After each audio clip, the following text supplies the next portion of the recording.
fantastic people. It is another edition of Heart to Heart.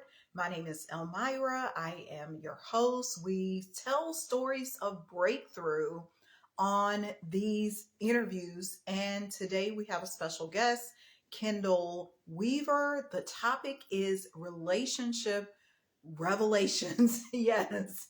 Because throughout our lives, we have all kinds of teachings, lessons, acknowledgments, things we come across when it comes to relationships. One of the things I preach is the greatest relationship you can have is the one with yourself. And then, of course, you have a relationship with God, you have a relationship with romantic partners, relationship with colleagues, just everywhere. So Kendall and I will be discussing his life story.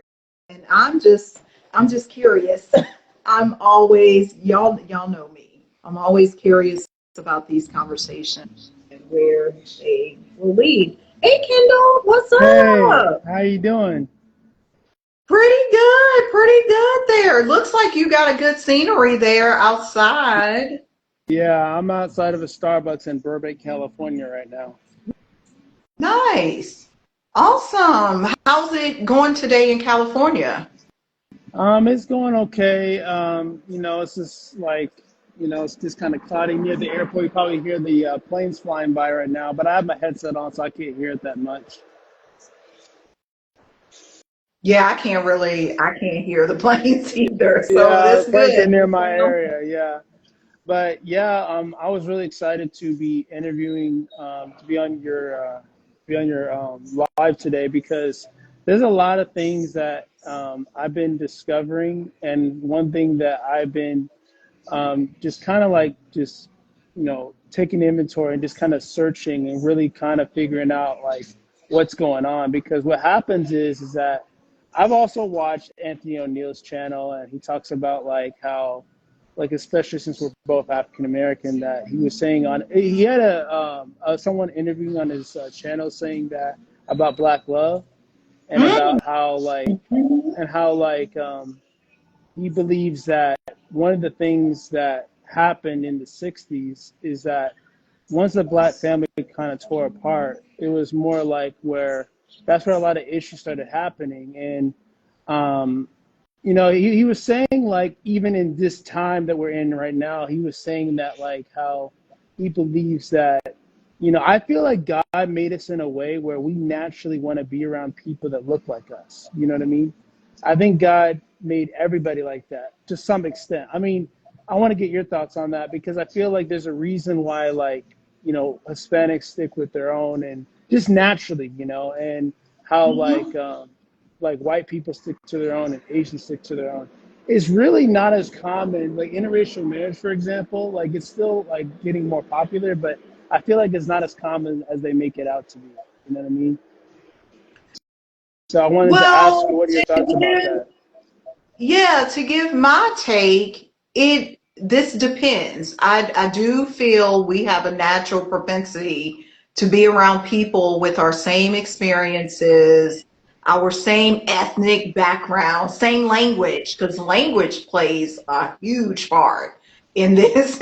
And I'm learning this more and more about the language thing because I have some students, some of my massage students speak other languages. Like one, for example, speaks Thai.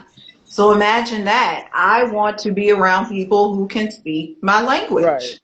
And so for me, when it comes to interracial dating, that all depends on your mindset. Like, what do you want to explore? What are you willing to explore? Like, I mean, so for people, it's if you look at the stats, it is not as common. However, it is because we've been thrust into a world where we have, especially in the United States, where we have all of this mix of cultures, of ethnicities, of language, of people who come from various backgrounds, financial backgrounds, even.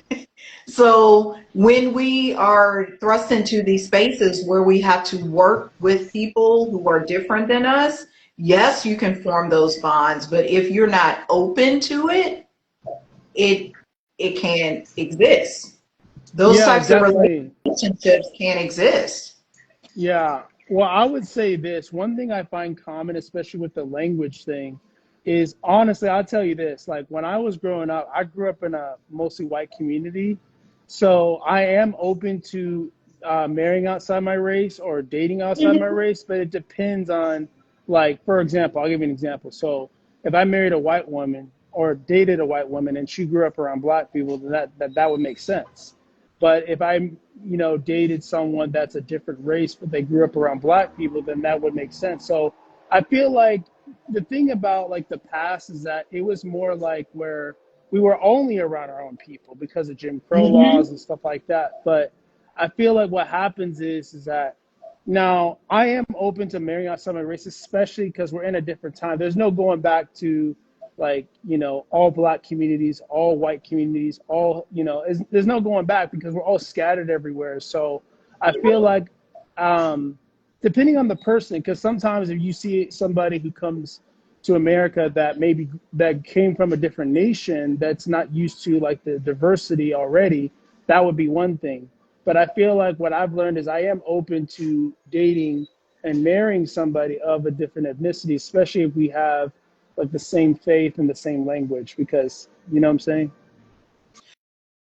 What do you find? Because based on that, Kendall, what do you find is something you look for when you're establishing any relationship with somebody? Because you just mentioned same faith, same background, or whatever. What are those core things you look for when you're like, oh, I can see myself doing business with this person. I can see myself dating this person. I can see myself taking advice from this person. What is that based off of? Well, I would say for me, what I base it off of is like mainly like same language for the most part, and same like same faith for the most part, especially with relationships. And I would also say same values and principles as well.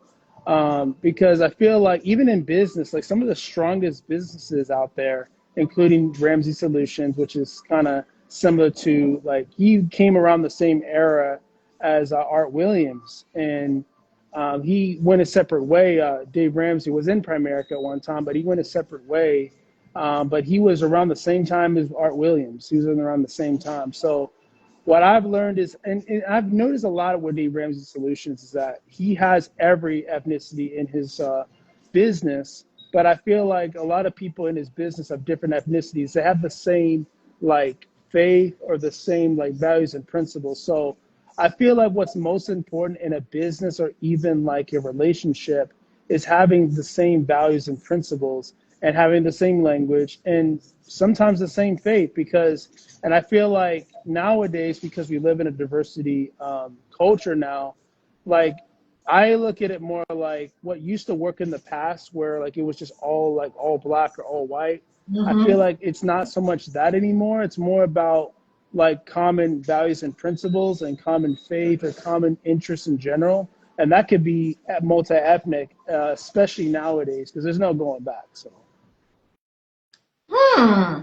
Yeah, you talk about it's interesting you talk about Dave Ramsey. I've been there. I've been to the corporate office because I used to live in Nashville and it's true because I went there to do massages on multiple occasions and the culture there is phenomenal. Like I can just tell the way he treats his people, and I can also tell by the fruit of the people who came from him. You mentioned Anthony O'Neill. There's another guy, John Akoff. I don't know if mhm. you're familiar with him, or do you know him, John? Maybe I may have seen him on his own show, maybe possibly. Yeah, so John is a speaker, author, but he used to work for Ramsey Solutions. And to go back to what you were stating, they have similar principles. They have a good strong foundation about finance, about family, about faith. And so it just he doesn't hire people because I remember working well going to do the massages there and everybody was just so kind. We even did massages one time where they rented this hotel, and we were there to they were doing like some type of ministers conference. Hey, androgyny. Um Ministers conference or something, and for the wives of the it was just so I had a great time. Every time I went there I had a great time, and it was due to the core values and the relationships that he top down. So I got to ask you, based on that, what is a key component to a manager, a good CEO? What do you think is a key component to a good manager, a good leader of a company? Because you got to build relationships not only with your employees, but people on the outside. I was listening to Pinky Cole the other day from Slutty Vegan, and she was talking about her investors. So you got to have relationships with all of these people. What do you think is the key component to being like a great CEO? Because we're talking about Dave Ramsey and people like Yeah. him. What do you think? What have you discovered? Well, what I discover is one of the biggest principles of like a good manager or CEO of a company is leading from the front. So for example, if I talk about my faith on my business on TikTok or YouTube or even right now, I have to lead from the front. I have to make sure that I'm open and honest and have integrity and making sure that I'm not like hiding anything. I was just talking with somebody yesterday about secret sins and not hiding, secret sins and not hiding it from anybody, and just having integrity, being willing to have humility and admit when I'm wrong. Like if I have a client or I have a licensed agent and I do something wrong, I have to own up to it. And I think a lot of times, we're taught, like just say, ask for forgiveness. But I think action is one of the biggest ways to earn respect. Like, 'cause sometimes what happens is that, and I made mistakes in business too, where you break people's trust, you have to earn it back. It could take some time. This has been happening. So there's a situation that happened in my own business where my uplines and my coaches, not my direct upline, but my coaches were like telling me like, hey, like you gotta, like they got really mad at me, especially with this romance scam that happened.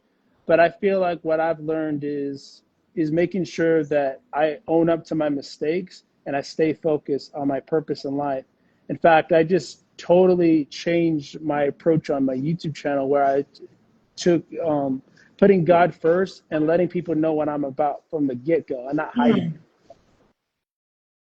So that's what I Yeah, do. that's so you just mentioned something so clear. Not hiding who you are, not hiding who your values. So to be a good manager, a good leader, building these relationships with people, you got to let them know what you stand for up front. Because if you stand for God, you stand for community, you stand for, we were talking earlier about bringing multiple people together of ethnicities, different languages. Let people know that up front. Don't hide it Yeah, definitely. because Because they one, can see the real you. yeah, definitely. Because what happens in Primerica sometimes, this happens a lot where sometimes there's people who, and this happens on YouTube as well. It happens in any business where people are like, I want everybody. But here's the thing, even on YouTube, even in Primerica, even in any business, I could be wrong, but I feel like you are who you attract. Like you are like who you attract. And I think a lot of times what happens in business, especially in my business and even YouTube, is that sometimes like people want just everybody, but they don't have a niche. They don't have Mm. like a particular audience they're after. I made mistakes like that. I've started YouTube channels where I'm like, I just want everybody. But it's like, I feel like in general, and that's why like people like even you have to know who you're talking to, and I feel like in business it's very important that we have a niche because I don't think we're going to get everybody. I mean, every person's different, every person has a different audience. And so I've learned that through Think Media, I've learned that from Dave Ramsey, I've learned that through the greats of every business is that they have a target audience. And I think that's what separates a big business from a business that's just wants everybody. Because, like, I think niches are very important, and having that values and principles and leading from the front. So I changed my whole approach on my YouTube channel where I changed my name, not on Instagram, but my channel is called Kingdom Builder Oh, I with noticed KW. that. Yeah. And I just changed my approach and letting people know what I'm about, and just kind of like leading from the front. You know what I'm saying? Yeah, it's true. Like everybody's not for you and you are not for everyone. Because sometimes what happens in, like, for example, in business is that there's people that just want to get everybody and then they end up messing up long term. Because if I just lead from the front and just lead from like just knowing what I'm about, then I will attract who is meant to be in my business. Yeah, so what was it that prompted you to make this shift? Like you said, I'm gonna change the direction of my YouTube. What prompted you to do that? What prompted me to do that was the fact that I realized that, I did, made some mistakes with leaving Primerica. I never really left because I still have my license. I still have my agent code. But what happened was is that I was like, hey, is God, like, please help me. Am I meant to do this? Am I meant to do it? And I realized that I can. I just had to change the direction of how I do everything. And so what got me to that, I basically was praying to God and asking him, like, should I do this business?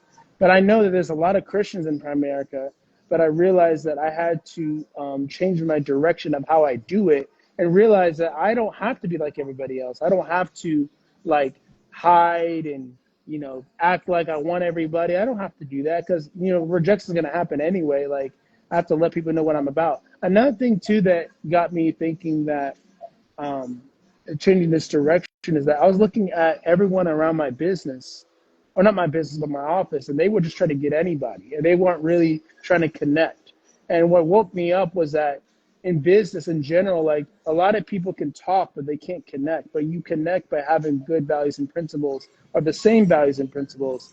Because I realized that like my business, like even if it takes me longer, even if I like, you know, it takes me longer. I mean, it's okay because the Bible does say that you shouldn't be making money too fast as far as getting rich fast. Because, and I think what happens in business is that some people are like, I want everybody so I can grow faster. But sometimes it's better to be steady and going up over time and just doing it the right way the first time. Hmm. So what would you say, Kendall, is synonymous between your approach to building your business, establishing those relationships over time, and building like a romantic relationship? Like, what would you see as some similarities to that? Because I was just having a conversation with someone, if she's still on here, like she's a love coach. And we were talking about how dating is today, and some people just want it fast, or they want, oh, why isn't this happening for me? How is Yeah. that applicable across the board? Like how you build relationships in business and how you would build, let's say, a long term marriage or just even a long term romantic relationship. Well, the way I would look at that is I feel like what happens in dating today, this goes for both men and women. What happens sometimes is that sometimes people, especially in the romance, and I made mistakes as a guy, especially as a guy, I would make mistakes of being romantic too fast and being romantic, like trying to hit on women. And I even said that on my channel where I was like, I used to struggle with like hitting, chasing women too much. And then I did that for a long time when I was growing up. But what I learned is that you have to build a friendship and you have to know like what they're about. Like you build a friendship without any expectations because the part of being a God-fearing man is building that friendship first and with no expectation because I feel like when you build a friendship and it's slow, you build that, trust over time. That's the best way to do it because dating is different than it was in the past. Because in the past, it was mainly like arranged marriage and community setting people up, but that can still happen. But I feel like no matter what, if you're in community, and I also don't believe in online dating. I mean, it can work, but I feel like you have to build trust. You have to have like multiple people witnessing you and trying to verify like is this a good match? And sometimes what I've also learned too, I think one of the reasons why dating is so hard today is because people try to shop like on dating apps and on social media. And they try to act like it's just like a shop, but we're not. We don't work that way. Like the way it should be is you're in community, you're in a community setting like church or some type of group setting, and you meet and build relationships over time, and you have people vouch for you and having solid connections with common interests and stuff like that.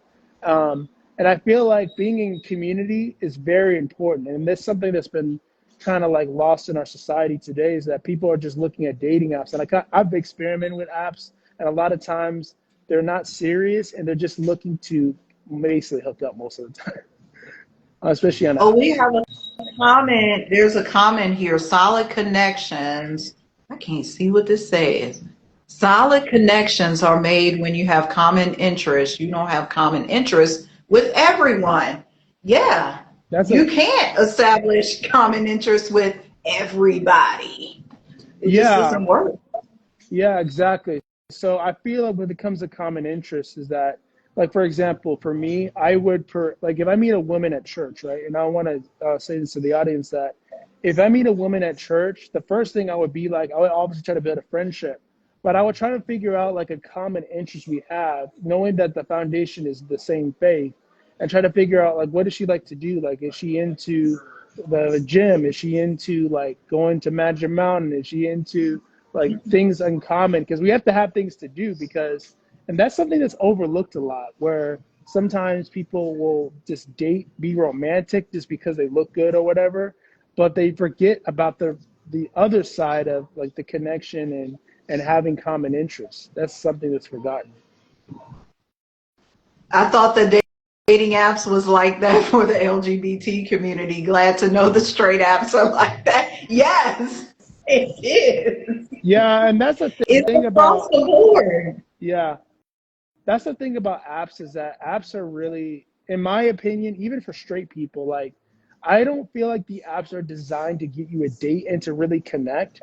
Because like I said, and I've seen many videos on many channels that say like dating apps are not worth it, even for women. Like people think it's just a guy's thing that guys have a hard time, but women have a hard time too. It's just different. Like I've met really attractive women that don't use apps at all. You know what I mean? And I feel like apps are bad for both men and women because it basically gets you a mindset of just shopping instead of actually building a relationship, an authentic relationship over time. Um, Another thing I would say when it comes to building a connection is that you really have to be in a setting where you see them more than one time. You know what I mean?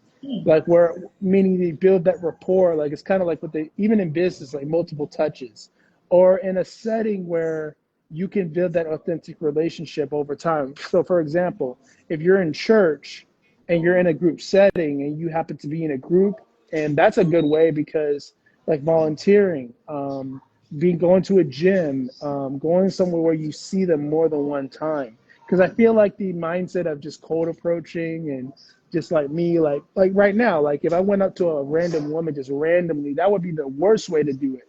The best way is to be in an environment where I see them more than one time, so I start to build that trust and that authentic connection. Yeah, so like building trust and an authentic connection. And you got me reflecting too, like, how did I get dates? How did I get on? I can speak to two occasions. Like my ex, we actually met at work. We were working at Macy's together. So he worked upstairs, I worked downstairs. So we ended up building that connection. My boyfriend now, we built a connection at an event because we were, I won't say forced, but we were kind of in that event for 7 hours listening to a speaker. So I had to, we already had a common interest if both of us was going to go to see this guy speak on spiritual things. So you're right. You got to be in places and you have to have relationships with people who can see your best too. Because they may refer you to somebody. Oh, Kendall, I think you should meet this young lady. She da da da da da. She likes the same thing you do, or whatever. That's great too. And it all goes back to these relationship revelations coming in. And the more you talk to people, because you said this to me, one of the things you started realizing earlier this year is like it's a slow burn for everything. And it's not just, let me get a lead, let me get a client, let me get a date, let me get a. Tell me more Yeah. about that, your discovery about this slow burn. Well, the thing about slow burn is that I really think it's really true because I've learned firsthand, even besides just relationships, like I learned like that when I just cold approach people, like dating apps is pretty much a cold approach thing. But part of like going from cold to warm and then to hot is it's really a matter of being in settings like about building relationships over time. Because I've talked to other people in the financial industry, they all tell me the same thing. Like you can't get clients fast. You can't, you can't do it fast. You have to keep showing up. You have to keep building that authentic connection. That's why YouTube and things like TikTok are so powerful because the more I keep going live, the more I keep posting content, the more people trust me, and especially being authentic from the very beginning. Because I feel like it's not going to be fast. Like I can't just go out like if I'm not making sales or I'm not doing anything right. I can't just be like, I'm gonna go up to this random person and get their number. It doesn't work that way because there's a reason. Because people do business with people they know, like, and trust. You can't just like I can't just go up to a random person and just get their number and then that's it. Like I have to build it the way that I think God wants it to be because God designed us in a way where if I go up to somebody randomly and they don't expect me to talk to them, it's very difficult to get a lot of numbers that way. And a lot of times too, can you get numbers that way? Yes. But sometimes what happens is when you do it that way, a lot of times you may have to get a lot more numbers and spend a lot more time because it's not quality numbers. So what I learned is you have to have quality numbers in order to get to like it's kind of like this. Some people would say like in my business they'll be like, hey, like if your numbers are if you don't have high numbers, it's going to take too long. But I think about it like this: slow equals fast, and fast equals slow. You know what I mean? And what I mean by that is like if you try to get numbers fast, can you do that? Yes. Can you get a lot of numbers that way? Yes. But sometimes you end up going through a lot of people and they don't stick. So the reason why I say slow equals fast is because if you build it the right way and you build connections over time, then it starts to have retention. That's what I've learned. Yeah, and I've seen this. Me and you both talk about the YouTube world. I've noticed this on YouTube as well. Because if you look at these creators, they apply that principle, slow equals fast. Because we'll say in our mind, oh, they blew up overnight. No, if you look back at their content, they've been making content for 7 years, or they put in. I heard this one guy on a podcast, he was talking about 1,000 videos. It wasn't until he created 1,000 videos that his stuff started to skyrocket. So it's that putting in the reps, like it's slow equals fast, because we will sit back and look at, oh, look how this person grew their business, or look at this person's marriage, and what they don't realize is there's an origin story. And I want to speak to that too, because this is something you highlight a lot, is mental health and your own mental health journey, and how that has helped you build relationships with other people and with yourself. What has been your biggest discovery when it comes to mental health? What's been my biggest discovery is that one thing I learned is my biggest discovery. I was diagnosed with autism ADHD at a very young age. I even said it on my YouTube video where it says how my mental health changed me. And one thing I realized is that I went through a lot of trauma growing up, being bullied, being somewhat awkward and making mistakes with, approaching too many women. But what I realized was that I learned that through all of that, and one thing I could say, I give credits to my faith because, like, there's been times where I've wanted to, like, why do I exist? Like, why is it so hard? But I realized that my faith is what really helped change my mental health because when I realized that anytime I feel down, anytime I feel like, hey, like, this doesn't make sense, or I just want to end my life or whatever. I had thoughts, especially years ago, but my faith is what really drives me to overcome that barrier of having autism and ADHD, because it really is like, a lot of people will be like autism is a superpower, but it's really like through my faith is what it creates the superpower to overcome all that. And so, because for me, it's like I would never like end my life because my faith is just too strong, because I realized that I was made in God's image and God made me different, but I realized that my gifts will make room for me, like Eric Thomas always says. Yeah, that Eric Thomas, he another one. Yeah. He's another powerhouse. Yeah, you're speaking of something because you said your faith is what helped you through. You had the suicidal thoughts or thought you may want to leave this world, but you said no, I can't. God made me perfect the way I am. I'm supposed to impact people. I'm supposed to I'm supposed to lead from the front, to state something from earlier. And and you're doing it. So you're a living testimony to all of this. What advice can you give? Because are you 29 now, Yeah, Kendall? I'm How old are 29. you? Yeah, I'm 29. What advice would you give to men your age who are looking to build relationships across the board? Whether it's, oh, I'm looking for a wife, or I'm building my business. What have you learned that you're like, y'all need to apply this?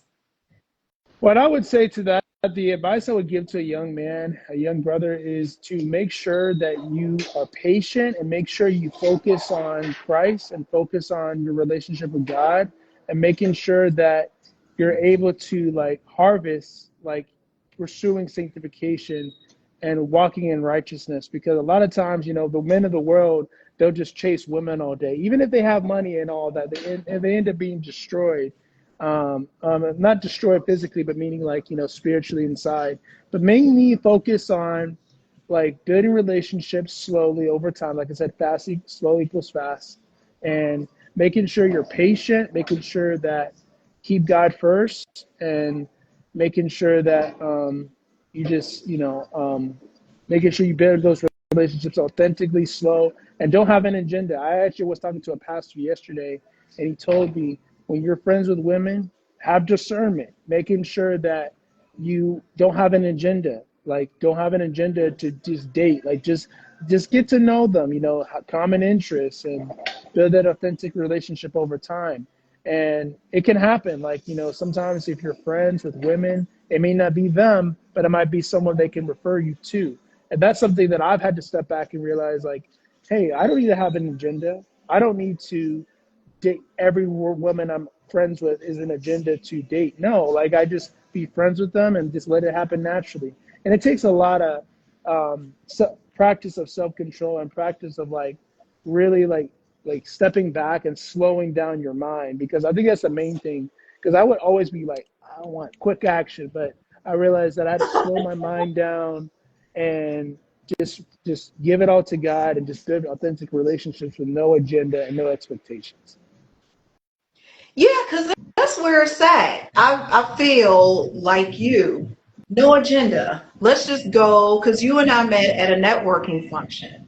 So I'm like, let me just go to the networking function and see who I meet.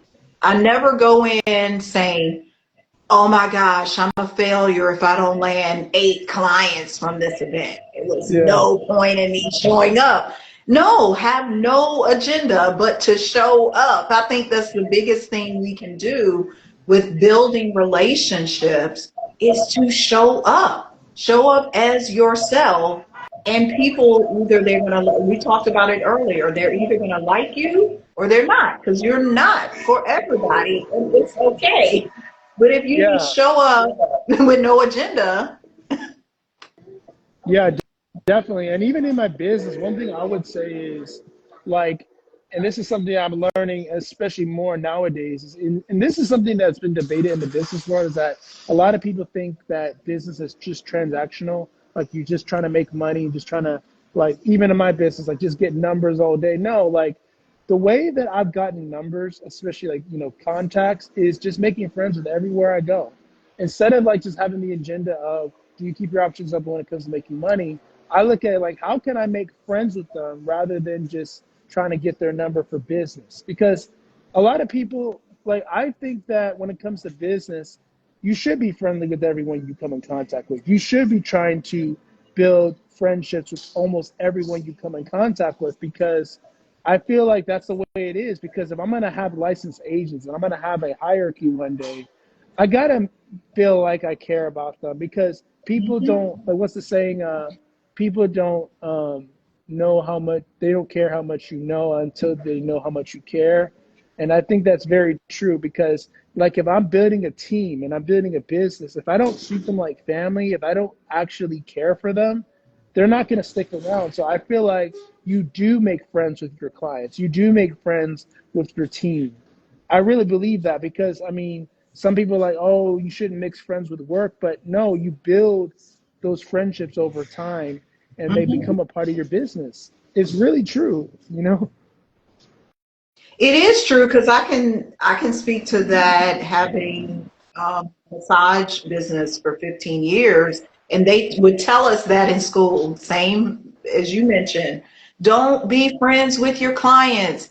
I will tell you, it was the clients who I had for the longest period of time I was friends with. It's not like we were going out partying and I invited them to everything, but I let them in my world and they let me into their world and we built a rapport.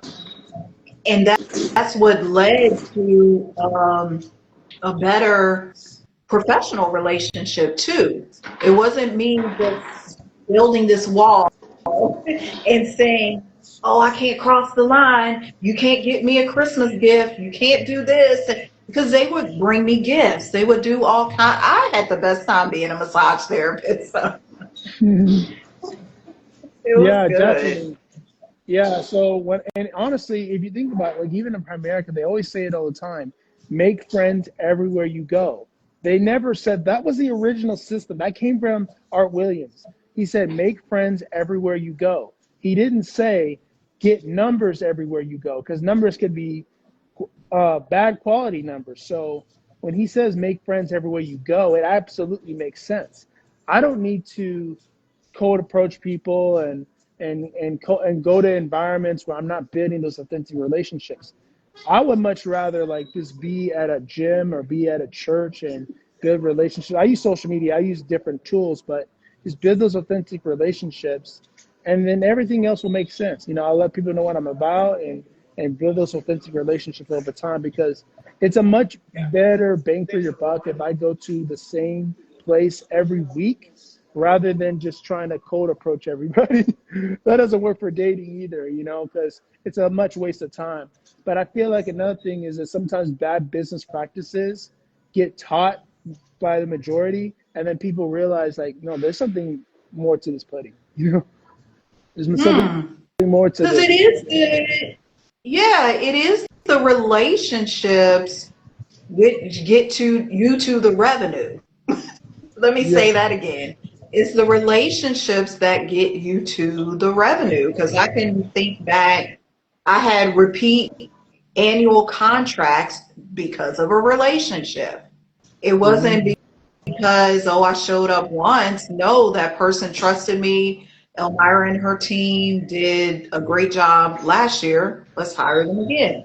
Let's keep bringing them back. And it's Hmm. because they knew me. They Yeah. knew they trusted me too. Yeah, definitely. Another thing I would say too is it's something that I've also realized is that like relationships are very important in business, because like in my business, or not my business but my hierarchy, they just getting numbers all day and they don't really have like a biblical worldview of doing things. And I realize you do have to build those authentic relationships over time in order to have people stick.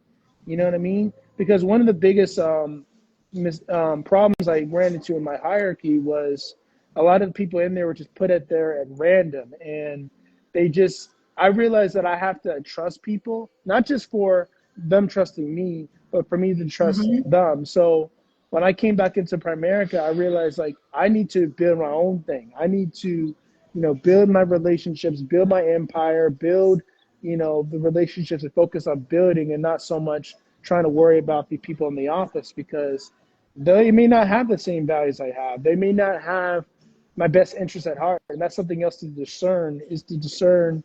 Be careful who you take advice from. Be careful like who you expose yourself to because a lot of times people will take advice that may not work for them. Because for me, like they have this thing called the star system in Primerica where people, I'm a like a T, I think a lot theory person, and I'm a R, a relationship person. I have to connect with each person. I have to know that I can trust them and they can trust me. Because I think sometimes what happens is we get desperate. We'd be like, I just need anybody. But like what they said in the chat, like we can't be desperate. We have to trust people and they have to trust us. So that's how it is. Yeah, there's no desperate. It can lead to desperation because Yeah. sometimes just life across the board, we may be between that rock and a hard place. Like, I got to pay these bills today, or I need two more clients to meet my goals because it's my office overhead or whatever. But to me, that should not be a reason for you to